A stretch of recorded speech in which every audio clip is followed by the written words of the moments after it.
ओम नमः शिवाय। शिव जी सदा सहाय। ओम नमः शिवाय। गुरु जी सदा सहाय। संगत जी, गुरु जी के सबसे पहले तो दर्शन करो। सभी चोलों में दर्शन हो रहे हैं गुरु जी के। देखो संगत जी, कितने प्यारे दर्शन है संगत जी। इतने प्यारे दर्शन होना एक ही दरबार में बहुत बड़ी सौभाग्य की बात होती है। यह दरबार गुरु जी ने हमारे घर में बनाया, इसका बहुत बहुत शुक्राना है। संगत जी, माफ़ी चाहूँगा, 2-3 दिन से लोगों को ऑटो डबिंग की वजह से इंग्लिश में पार्ट सुनाई दे रहे हैं, तो इंग्लिश में वोकल चेंज हो रही है। तो उसके लिए बहुत बहुत माफ़ी चाहूँगा, क्योंकि वो ऑटोमेटिक नया फीचर लॉन्च हुआ है कि हम किसी भी लैंग्वेज में अपने वीडियो को कर सकते हैं, ताकि कंट्री के अकॉर्डिंग। अब मैंने वो कंट्री के अकॉर्डिंग सेट कर दिया है। अगर जो इंग्लिश में सुनना चाहेंगे वो इंग्लिश में सुनेंगे, जो आउट ऑफ कंट्री होंगे, ठीक है संगत जी। लेकिन वैसे मेन मैंने इसे हिंदी में यूज़ रखा है। आपको पार्ट हिंदी में ही सुनाई देगा, और आपको जैसे पहले सुनाई देता था वैसे सुनाई देगा। जिस भाषा में, जिस लैंग्वेज में, जिस पुराण में, हमारा शिव पुराण, आपको उसी पुराण में सुनाई देगा। 2-3 दिन के लिए हम माफ़ी चाहेंगे संगत जी, बहुत बहुत माफ़ी चाहेंगे आपकी तरफ से, और गुरु जी से भी माफ़ी मांगेंगे। गुरु जी हमें माफ़ करना। 2 दिन संगत बहुत परेशान रही, उन सबके लिए हाथ जोड़ के माफ़ी। संगत जी देखो, मैं बताता हूँ, परीक्षाएं गुरु जी लेंगे, हमारे गुरुजी परीक्षा लेंगे, क्योंकि गुरुजी हमें वो सब देंगे जिसकी हम कल्पना भी नहीं कर सकते। जो हमने सपने में भी नहीं सोचा ना, हमें वो सब मिलेगा। क्योंकि गुरु पिता परीक्षा तो लेंगे, नींबू की तरह निचोड़ देंगे, नींबू की तरह है संगत जी, नींबू की तरह। और काफ़ी संगत जो गुरु जी से कनेक्ट हुई होंगी वो तो निचुड़ भी चुकी होंगी, है फिर भी उन्हें। क्योंकि संगत जी देखो, मैं बताता हूँ आपको, पुराने कर्मों की सजा पार कर चुके हो, लेकिन उस बीच आप कोई नया कर्म पैदा कर लेते हो। हमें नहीं पता, ना जानो हमसे ना जाने कितने गलत कर्म हो जाते हैं अनजाने में। वो बस उठ के सवेरे उठ के कह दे रहे हो, गुरु महाराज हमें क्षमा करना, हमसे क्या गलती होगी पता नहीं। तो संगत जी मैं आपको एक ही चीज़ बताऊंगा कि जय गुरु जी, शुक्राना गुरु जी। और गुरु जी का मंत्र जाप आप ऐसे दिमाग में फिट कर लो, आप कुछ भी करो ना, कुछ भी गलत हो सही हो, जय गुरु जी, शुक्राना गुरु जी, बस ये करते रहो। और कुछ मत सोचो, बाकी सब उस परमात्मा को सोचने दो। बाकी सब गुरु जी का काम है। हम गुरु जी से छोटी छोटी चीज़ें मांगते, गुरु जी तो जल्दी छुटकारा पा लेंगे हमसे। नहीं गुरुमा, हमें 4 लाख योनियाँ होती हैं मनुष्य के जीवन में। इंसान जो होता है, जैसे कहते हैं ना 86 लाख योनियाँ होती हैं, जिसमें से 4 लाख योनियाँ मनुष्यों के जीवन में होती है। तो पूरे 4 लाख जन्म जब होंगे ना हमारे पृथ्वी पर, 4 लाख जन्म में आपका दिमाग खाना है गुरु जी। ऐसे ही थोड़ी ना पीछा छोड़ देंगे। आपकी वो संगत बनेंगे जो हर जन्म में आपकी होगी, हर जन्म में आपकी भक्ति करेगी, हर जन्म में जय गुरु जी, शुक्राना गुरु जी कहेंगे। आप जैसे महाराज का हमारे जीवन में आना, हमारे को आशीर्वाद देना, हमारे लिए सबसे बड़ा तोहफा है हमारे इस जीवन का। मेरा यह जीवन सफल हो गया है क्योंकि मैंने गुरु जी को पा लिया है, और गुरु जी को जिसने पा लिया उसका तो जीवन सफल है। इतनी प्यारी सेवा दी है गुरु जी ने। लंगर सेवा संगत जी देखो हर किसी को नहीं मिलती, गुरु जी ने मुझे दी, और लोग वक्त भरोसा भी करते हैं, सत्संग शेयर भी कर रहे हैं, कंट्रीब्यूशन भी आ रहा है, और मैं वो निभा भी पा रहा हूँ। तो इसके लिए बहुत बहुत शुक्राना मेरे महाराज, बहुत बहुत शुक्राना आपका, बहुत बहुत शुक्राना मेरे महाराज, बहुत बहुत शुक्राना। आपकी सेवा में यूं ही करता रहूँ, और अपनी सेवा में यूं ही हाजिरी लगाए रखें। अपने इस दास को अपने से दूर मत करना, आपका दास सदा आपके चरणों में रहेगा। और सभी संगत से अनुरोध है, चैनल को सब्सक्राइब करके बेल आइकन को प्रेस कर ले, और पाठ को सभी संगत के बीच शेयर करें। जय गुरु जी, शुक्राना गुरु जी। ये पाठ को शुरू करते हैं गुरु मंत्र जाप के साथ। ओम नमः शिवाय। शिव जी सदा सहाय। ओम नमः शिवाय। गुरु जी सदा सहाय। जय गुरु जी। जय गुरु जी। देवताओं का भगवान शिव से पार्वती के साथ विवाह करने का अनुरोध। भगवान का विवाह के दोष बताकर अस्वीकार करना तथा उनके पुण्य प्रार्थना करने पर स्वीकार कर लेना। ब्रह्मा जी कहते हैं कि नारद देवताओं ने वहां पहुंचकर भगवान रुद्र को प्रणाम करके उनकी स्तुति की। तब नंदीकेश्वर ने भगवान शिव से उनकी दीन बंधुता एवं भक्त वत्सलता की प्रशंसा करते हुए कहा कि प्रभु, देवता और मुनि संकट में पड़कर आपकी शरण में आए हैं। सर्वेश्वर, आप उनका उद्धार करें। दयालु नंदी के इस प्रकार सूचित करने पर भगवान शंभु धीरे धीरे आंखें खोलकर ध्यान से उपरत हुए, समाधि से विदित हो परम ज्ञानी परमात्मा एवं ईश्वर शंभु ने समझ देवताओं से इस प्रकार कहा। शंभु बोले, श्री विष्णु और ब्रह्मा आदि देवेश्वरों, तुम सब लोग मेरे समीप कैसे आए? तुम अपने आने का जो भी कारण है वह शीघ्र बताओ। भगवान शंकर का यह वचन सुनकर सब देवता प्रसन्न होकर कारण बताने के लिए भगवान विष्णु के मुंह की ओर देखने लगे। तब शिव ने महान भक्त और देवताओं के हितकारी श्री विष्णु मेरे बताए हुए देवताओं के महत्कर कार्य को सूचित करने लगे। उन्होंने कहा कि संभव तारकासुर ने देवताओं को अत्यंत शुद्ध एवं महान कष्ट प्रदान किया है। यही बताने के लिए सब देवता यहाँ आए हैं। भगवान, आपके ओर से पुत्र तारक देव दैत्य मारा जा सकेगा और किसी प्रकार से नहीं। मेरा यह कथन सर्वथा सत्य है। महादेव, इस प्रकार विचार करके आप कृपा करें।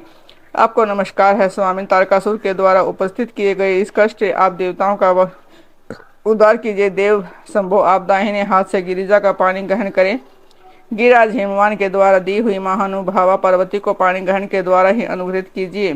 श्री विष्णु का यह वचन सुनकर योग परायण भगवान शिव ने इन सबको उत्तम गति का दर्शन कराते हुए इस प्रकार कहा कि देवता, जो ही मैंने सर्वांग सुंदरी गिरिजा देवी को स्वीकार किया है, त्यों ही समस्त सुरेश्वर तथा ऋषि मुनि सकाम हो जाएंगे। फिर तो वे परमार्थ पद पर चलने में समर्थ न हो सकेंगे। दुर्गा अपने पानी ग्रहण मात्र से ही कामदेव को जीवित कर देगी। विष्णु, मैंने कामदेव को जलाकर देवताओं का बहुत बड़ा कार्य सिद्ध किया है। आज से सब लोग मेरे साथ सुनिश्चित रूप से निष्काम होकर रहेंगे।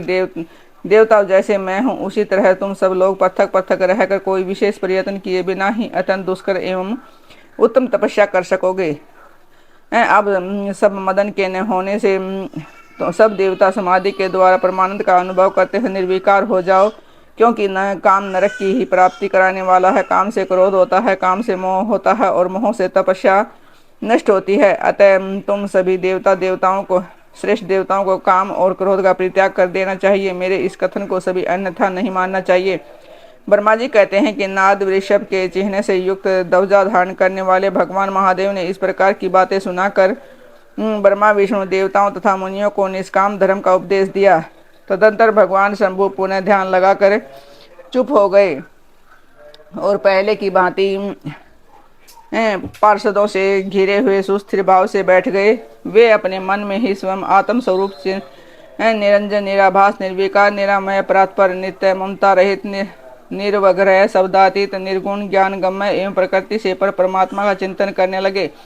इस प्रकार परम स्वरूप का चिंतन करते हुए ध्यान में स्थित हो गए। बहुत से प्राणियों की सृष्टि करने वाले भगवान शिव ध्यान करते करते ही परमानंद में निमग्न हो गए। श्री हरि एवं इंद्र आदि देवताओं ने जब परमेश्वर शिव को ध्यान मगन देखा, तब उन्होंने नंदी की सम्मति ली। नंदी ने पुनः दीन भाव से स्तुति करने के लिए कहा। उनकी इस सत्सम्मति के अनुसार देवता स्तुति करने लगे। वे बोले, देव देव महादेव, करुणा सागर प्रभु, हम आपकी शरण में आए हैं। आप महान कलेश से हमारा उद्धार कीजिए। ब्रह्मा जी कहते हैं, नाद इस प्रकार बहुत दीनतापूर्वक उक्ति से देवताओं ने भगवान शंकर की स्तुति की। उसके बाद वे सब देवता प्रेम से व्याकुलचित हो उत्सवर से फुट फुट कर रोने लगे। मेरे साथ भगवान श्री हरि उत्तम भक्ति भाव से युक्त हो मन ही मन भगवान शंभु का स्मरण करते हुए अत्यंत दीनतापूर्वक वाणी द्वारा उनसे अपना अभिप्राय निवेदन करने लगे। देवताओं के मेरे तथा श्री हरि के इस प्रकार बहुत स्तुति करने पर भगवान महेश्वर अपनी भगवत्सलता के कारण ध्यान से विरत हो गए। उनका मन अत्यंत प्रसन्न था। वे भगवत्सल शंकर, श्री हरि आदि को करुणा दृष्टि से देखकर उनका हर्ष बढ़ाते हुए बोले, विष्णु, ब्रह्मण तथा इंद्र आदि देवताओं, तुम सब लोग एक साथ हैं, यहाँ किस अभिप्राय से आए हो? मेरे सामने सच सच बताओ। श्री हरि ने कहा कि महेश्वर, आप सर्वज्ञ हैं, सबके अंतर्यामी ईश्वर हैं। क्या आप हमारे मन की बात नहीं जानते? अवश्य जानते हैं, तथापि आपकी आज्ञा से ही मैं स्वयं भी कहता हूँ कि सुखदायक शंकर, हम सब देवताओं को तारकासुर से अनेक प्रकार का दुख प्राप्त हुआ है, इसलिए देवताओं ने आपको प्रसन्न किया है। आपके लिए ही उन्होंने गिरिराज हिमालय से शिवा की उत्पत्ति कराई है। शिवा के गर्भ से आपके द्वारा जो पुत्र उत्पन्न होगा, उसी से तारकासुर की मृत्यु होगी, दूसरे किसी उपाय से नहीं। ब्रह्मा जी ने इस देवता को वही वर दिया है, इसी कारण दूसरे से उसकी मृत्यु नहीं हो पा रही है। अतः वह निडर होकर सारे संसार को नष्ट कर दे रहा है। इधर नारद जी की आज्ञा पार्वती कठोर तपस्या कर रही है। उनके तेज से समस्त राजर प्राणियों सहित त्रिलोकी आच्छादित हो गई है। इसलिए परमेश्वर, आप शिवा को वर देने के लिए जाइए। स्वामी, देवताओं का दुख मिटाइए और हमें सुख दीजिए। शंकर, मेरे तथा देवताओं के हृदय में आपके विवाह का उत्सव देखने के लिए बड़ा भारी उत्साह है। अतः आप यथोचित रीति से विवाह कीजिए। परमेश्वर, आपने रति को जो वर दिया था, उसकी पूर्ति का अवसर आ गया है। अतः अपनी प्रतिज्ञा को शीघ्र सफल कीजिए। ब्रह्मा जी कहते हैं कि नाद ऐसा कहे उन्हें प्रणाम करके श्री विष्णु आदि देवताओं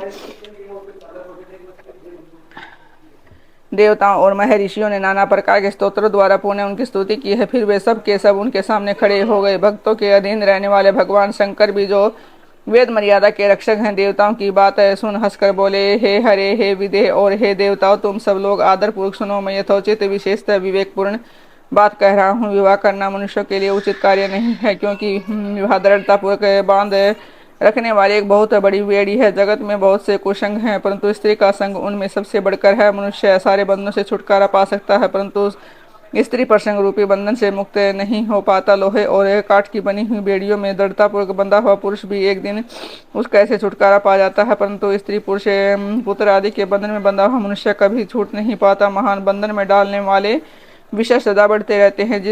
जिसका मन विषयों से वशीभूत हो गया है उसके लिए मोक्ष स्वप्न में भी दुर्लभ है। विद्वान पुरुष यदि सुख चाहता है तो वह विषयों को विधिपूर्वक त्याग दे। विषयों को उसके विष के समान बताया गया है जिनके द्वारा मनुष्य मारा जाता है। विषय के साथ वार्ता करने मात्र से मनुष्य क्षण भर में पतित हो जाता है। आचार्य ने विषय को मिश्री पिला मिलाई हुई वारुणी कहा है। यद्यपि मैं इस बात को जानता हूँ और यद्यपि विषयों के इस सारे दोषों का मुझे विशेष ज्ञान है, तथापि मैं तुम्हारी प्रार्थना को सफल करूंगा, क्योंकि मैं भक्तों के अधीन रहता हूँ और भक्त वत्सलता अवश्य उचित अनुचित सारे कार्य करता हूँ। इसलिए तीनों लोकों में अथ यथोचित कर्ता के रूप में मेरी प्रसिद्धि है। भक्तों के लिए मैंने अनेक बार बहुत ही प्रयत्न करके कष्ट सहन किए हैं। गृहपति होकर विश्वनाथ मुनि का दुख दूर किया है। हरे विदे, अब अधिक कहने की क्या आवश्यकता है। मेरी जो प्रतिज्ञा है उसे तुम सब लोग अच्छी तरह जानते हो। मैं यह सत्य कहता हूँ कि जब जब भक्तों पर कहीं विपत्ति आती है तब तब मैं तत्काल उनके सारे कष्ट हर लेता हूँ। तारकासुर से तुम सब लोगों को जो दुख प्राप्त हुआ है उसे मैं जानता हूँ और उसका हरण करूंगा। यह भी सत्य सत्य बता रहा हूँ।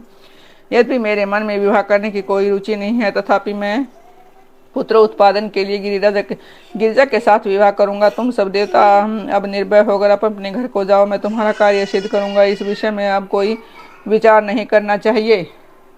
विचार ने ब्रह्मा जी कहते हैं कि हे नाथ, ऐसा कहकर भगवान शंकर मौन हो समाधि में स्थित हो गए और विष्णु आदि सभी देवता अपने अपने धाम को चले गए।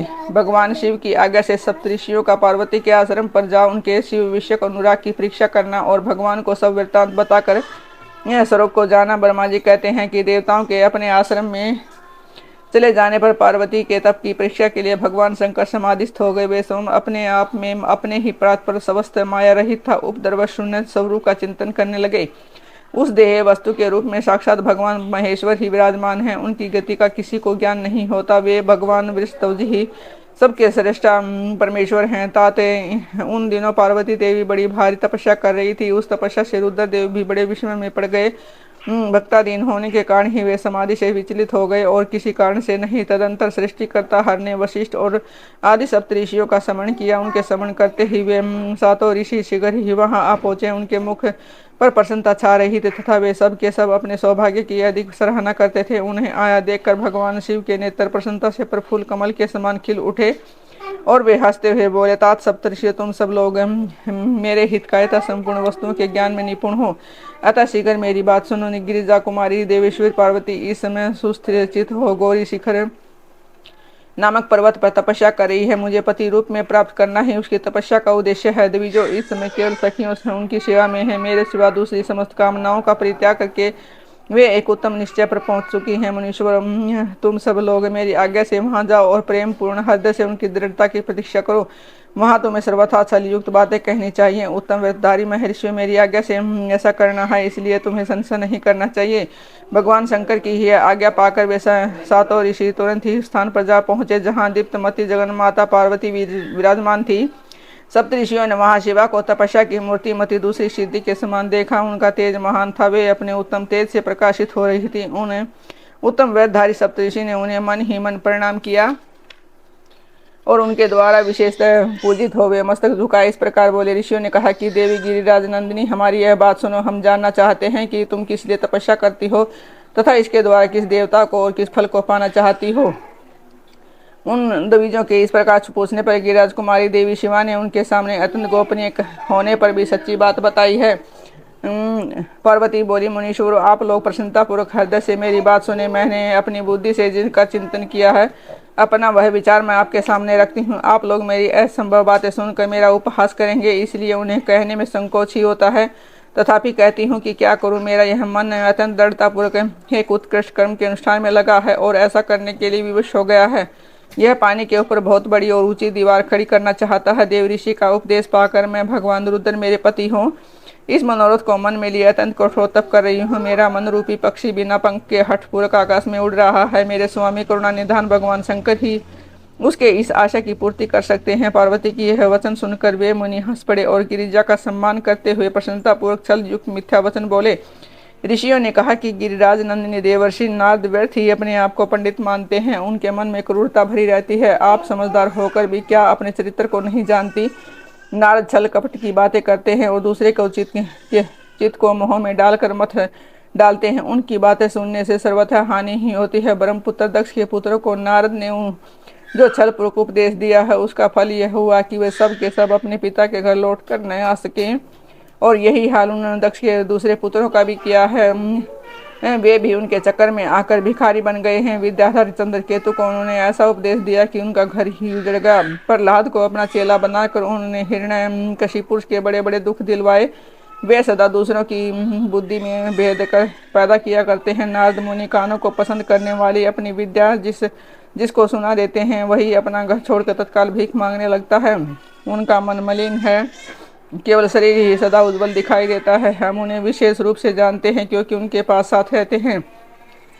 उनका उपदेश पाकर बड़े बड़े विद्वानों द्वारा सम्मानित होने वाले तुम भी व्यर्थ ही बुलावे में आ गए और मूर्ख बनकर दुष्कर तपस्या करने लगी। बाले, तुम जिनके लिए भारी तपस्या करती हो वे रुद्र सदा उदासीन निर्विकार तथा काम के शत्रु हैं, इसमें संशय नहीं है। वे अमांगलिक वस्तुओं से युक्त शरीर धारण करते हैं, लज्जा को तिलांजलि दे चुके हैं। संशय नहीं है, वे अमांगलिक वस्तुओं से युक्त शरीर धारण करते हैं, लज्जा को तिलांजलि दे चुके हैं। उनका न कहीं घर है न द्वार है। वे किस कुल में उत्पन्न हुए हैं इसका भी किसी को पता नहीं है। कुत्सित वेश धारण किए हुए भूतों प्रेत आदि के साथ रहते हैं और नंग धड़ंग होसूल धारण किए रहते हैं। धूतनाद ने अपनी माया से तुम्हारे सारे विज्ञान को नष्ट कर दिया है, युक्ति से तुम्हें मोह लिया और तुमसे तप करवाया। देवेश्वरी गिरिराज नंदिनी, तुम ही विचार करो कि ऐसे वर को पाकर तुम्हें क्या सुख मिलेगा। पहले रुद्र ने बुद्धि से खूब सोच विचार कर साध्वी सती से विवाह किया, परंतु वे ऐसे मूढ़ हैं कि कुछ दिन भी उनके साथ निभा न सके। उस बेचारी को वैसे ही दोष देकर उन्हें त्याग दिया और स्वयं स्वतंत्र हो अपने निष्कल और शोक रहित स्वरूप का ध्यान करते हुए उसी में सुखपूर्वक रम गए। देवी जो सदा अकेले रहने वाले, शांत संग्रहित और अद्वितीय है, उनके साथ किसी स्त्री का निर्वाह कैसे होगा। आज कुछ भी नहीं बिगड़ा है, तुम हमारी आज्ञा मान कर घर लौट जाओ। उस दुर्बुद्धि को त्याग दो महाभागे, इसे तुम्हारा भला होगा। तुम्हारे योग्य वर है भगवान विष्णु जो समस्त सद्गुणों से युक्त है। वे बैंकुट में रहते हैं, लक्ष्मी के स्वामी हैं और नाना प्रकार की क्रीड़ाएं करने में कुशल हैं। उनके साथ हम तुम्हारा विवाह करा देंगे और वह विवाह तुम्हारे लिए समस्त सुखों को देने वाला होगा। पार्वती, तुम्हारा तो जो रुद्र के साथ विवाह करने का हठ है, ऐसे हठ को छोड़ दो और सुखी हो जा। ब्रह्मा जी कहते हैं कि नाद उनकी ऐसी बात सुनकर जगनिज्ञा पार्वती हंस पड़ी और पुण्य उन ज्ञान विषाद मुनियों से बोली। पार्वती ने कहा कि मुनीश्वर, आपने अपनी समझ से ठीक ही कहा है, परंतु देवीजो मेरा हठ भी छूटने वाला नहीं है। मेरा शरीर पर्वत से उत्पन्न होने के कारण मुझ में स्वाभाविक कठोरता विद्यमान है। अपनी बुद्धि से ऐसा विचार करके आप लोग मुझे तपस्या से रोकने का कष्ट न करें। देव ऋषि का उपदेश वाक्य मेरे लिए एक परम हितकारक है, इसलिए मैं उसे कभी नहीं छोड़ूंगी। वेद वेता भी यह मानते हैं कि गुरुजनों का वचन हितकारक होता है, गुरुओं का वचन सत्य होता है। ऐसा जिनका गुड़ विचार है उन्हें ही ये लोक और परलोक में परम सुख की प्राप्ति होती है और दुख कभी नहीं होता। गुरुओं का वचन सत्य होता है, ये विचार जिनके हृदय में नहीं है इन्हें यह लोक और परलोक में भी दुख ही प्राप्त होता है, सुख कभी नहीं मिलता। अतः देवी जो गुरुओं के वचन का कभी किसी तरह का भी त्याग नहीं करना चाहिए। मेरा घर बसे या उजड़ जाए, मुझे तो यह हठ ही सदा सुख देने वाला है। मुनिवर, आपने जो बात कही है मैं उनका आपके कहे हुए तपस्या से भिन्न अर्थ समझती हूँ और उनका यहाँ संक्षेप से विवेचन प्रस्तुत करती हूँ। आपने यह ठीक कहा है कि भगवान विष्णु सद्गुणों के धाम तथा लीला विहारी हैं। साथ ही आपने सदाशिव को निर्गुण कहा है, इसमें जो कारण है वह बताया जाता है। भगवान शिव साक्षात पर ब्रह्म है, अतएव निर्विकार हैं। वे केवल भक्तों के लिए शरीर धारण करते हैं, फिर भी लोग की प्रभुता को दिखना नहीं चाहते। अतः परमहंसों को जो प्रिय गति है उसी को वे धारण करते हैं, क्योंकि वे भगवान शंभु परमानंदमय है, इसलिए अवधूत रूप से रहते हैं। माया लिप्त जीव को ही भूषण आदि की रुचि होती है, ब्रह्मा को नहीं। वे प्रभु गुणातीत, अजन्मा, माया रहित, अलक्ष्य गति और विराट हैं। देवी जो भगवान शंभु किसी विशेष धर्म या जाति आदि के कारण किसी पर अनुग्रह नहीं करते। मैं गुरु जी की कृपा से शिव को यथार्थ रूप से जानती हूँ। ब्रह्म ऋषि, यदि शिव मेरे साथ विवाह नहीं करेंगे तो मैं सदा कुमारी ही रह जाऊंगी, परंतु दूसरे के साथ विवाह नहीं करूंगी, यह मैं सत्य सत्य कहती हूँ। यदि सूर्य पश्चिम दिशा में उगने लगे, मेरु पर्वत अपने स्थान से विचलित हो जाए और अग्नि शीतलता को अपना ले तथा कमल पर्वत शिखर की विशीला से के ऊपर खिलने लगे, तो मेरा हठ छूट नहीं सकता, यह मैं सच्ची बात कहती हूँ। ब्रह्मा जी कहते हैं कि नाथ, ऐसा कहकर उन मुनियों को प्रणाम करके गिरिराज कुमारी पार्वती निर्विकार चित्त से शिव का स्मरण करती हुई चुप हो गई। इस प्रकार गिरिजा के उस उत्तम निश्चय को जानकर ये सप्तऋषि भी की जय जयकार करने लगे और उन्होंने पार्वती को उत्तम आशीर्वाद दे दिया। मुने गिरिराज गिरिजा देवी की परीक्षा करने वाले वे सातों ऋषि उनको प्रणाम करके प्रसन्नचित हो शीघ्र ही भगवान शिव के स्थान को चले गए। वहां पहुंचकर शिव को मस्तक नवा उनसे सारा वृत्तांत निवेदन करके उनकी आज्ञा ले वे पुनः सादर सर्वलोक को चले गए।